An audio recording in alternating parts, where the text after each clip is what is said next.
ఏదో అమ్మ నేను చెప్తున్నాను మళ్ళీ 14 సంవత్సరాలు ఒంటికాల మీద తపస్సు ఇవన్నీ ఫేకు, ఏదో చేయాలని ఈ ఈ వీని వెనకాల ఈ అలియాస్ పింకీ వెనకాల ఎవరో ఉన్నారు. ఏ మాఫియా ఉంది, ఏ రాజకీయ కుట్ర ఉందో, మళ్ళీ ఏ కమ్యూనిటీ వెనకాల ఉండి నడిపిస్తుందో కానీ ఏకదం ఇంత బందోబస్తు ఉంది. మళ్ళీ పోలీసులని ఆంధ్రాలో ఈమె చేసుకుంది కదా, చేసింది కదా, మళ్ళీ ఇంత జరుగుతున్నా కానీ ఎందుకు ఈమె అరెస్ట్ చేయలేకపోతున్నారు?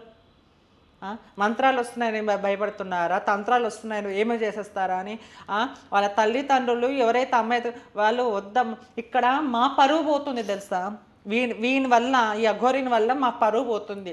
వాళ్ళ తండ్రి వద్దమ్మా కొజ్జవాళ్ళతో వద్దమ్మా, వాడు కొజ్జవాడమ్మా, వాడు ఫాంటిఫై అమ్మ చక్క కింద కాన్ఫాడు తేడా, అరే నువ్వు కింద కోయించుకున్నంత నువ్వు అదిరా ఇదిరా మీ కొజ్జలంతా బతికితే చీ ఇచ్చా అని అంటుంటే ఒక కమ్యూనిటీగా ఎంత బాధపడుతున్నాను నాకు తెలుసు. అందుకని ఈ రోజు వచ్చి మాట్లాడుతున్నా.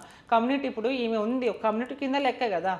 ఫస్ట్లో ఆడదాని బూడిది రాసుకుంటా అనింది, మళ్ళీ రెండో ఒట్టేసి దేవుని మీద ఒట్టేసి నేను అవుతాను అని చెప్పింది. మళ్ళీ ఇప్పుడు నేను శివునికి లింగాన్ని అర్పించింది అని ఇంకోలాగా ప్లేట్ ఫిరాయించే వాళ్ళని మనం ఇప్పుడే చూస్తూనే ఉన్నాము. మళ్ళీ ఇది చాలా తప్పు దారులు కదా, చాలామంది అంటూ ఉంటే మాకు బాధ అనిపిదా? ఎన్నో హత్య జరుగుతున్నాయి. మొన్న దీపు అనకాపల్లిలో ఒక ప్రేమించిన వ్యక్తి చంపేసి ముక్కలు అరిగి చాలామంది మీడియా వాళ్ళు చాలామంది మా చూపించారు ఇలా జరుగుతున్న అన్యాయం కావాలి. మళ్ళీ ఈ అఘోర వచ్చి ఎక్కడైనా కానీ మాట్లాడిందా? ఒక ట్రాన్స్జెండర్ కమ్యూనిటీ కదా ఈమె, కమ్యూనిటీలా కాక ఒక ట్రాన్స్జెండర్ మహిళ అనుకుందాం, కింద పైన చేయించుకుంటే ట్రాన్స్జెండరే. పోరాడచ్చు కదా, ఒక వీడియో అప్లోడ్ చేయొచ్చు కదా. ఇలా ఎందుకు ఆడపిల్లలు రక్షణగా ఉంటానని ఆడపిల్లకి ఎక్కడ రక్షణ? ఒక ట్రాన్స్జెండర్ చంపేస్తూ ఉంటావు పక్కన. వీళ్ళ గురించి మేము పోరాడవచ్చు, వీటిలో ఎందుకు చంపుతున్న వానికి న్యాయం వానికి శిక్ష పడాలని ఒక వీడియో అప్లోడ్ చేయొచ్చు కదా దీపు గురించి.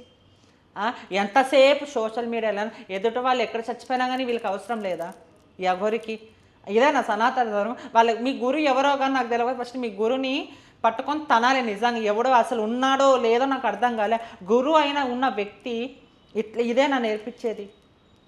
ఇదేనా సనాతన ధర్మం? సనాతన ధర్మం ఏంటంటే సనాతన ధర్మం ఒక ముసుగులో నాడుతున్న నాటకం.